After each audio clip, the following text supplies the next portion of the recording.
मन लौड़ा पुतो वाली हो तो हके इतना भयंकर से लूट ले भाई। अशोक के चुनाव में इतना ज्यादा नेता लूटली, इतना लूटली कि सेकेंड हैंड दराज ले लेली। अच्छा।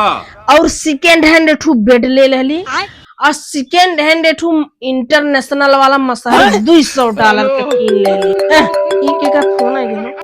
हेलो ए भौजी गरम का करत बाटी हो भाई, है मोबाइल देखा था ले और का करम। अरे मोबाइल देखू कार के समय में तू चले से काम कर जल्दी साबा खेतों में और मटर काटे के बाद ओकरे बाद में लाही काटे के बाद जल्दी साबा अकेला हमारे काटे बोटा नहीं थे।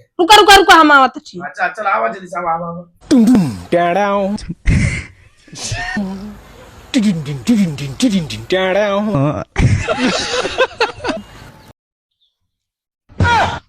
अरे बाप रे बाप, जौने नेता बस पैसवा ले रही उहे तो देखा था पी के है उल्टल बहुत दादा। अब का करी हम, एक काम करी बेचारा हमार बहुत हेल्प कैले बाटे, लावा कम से कम हमहू हेल्प कर दे, जगा दे।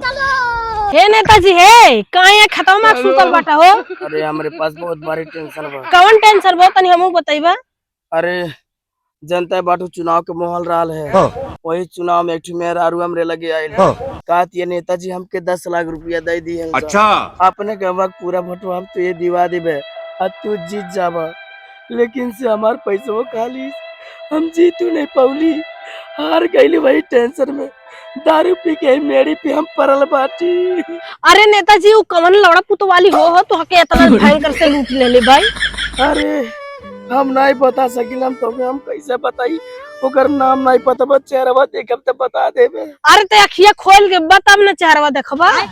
हम नहीं खोले बाबा, आंखें बाबा भरल चाहत बाटे। अरे नेताजी अखिया खोल ले और चला हम मुंह धोई के चल अपने घरे सूता या ना सूता मीडिया पे। अरे दादा ये तारे बतिया सही में रुका मखिया खोलत बाटी।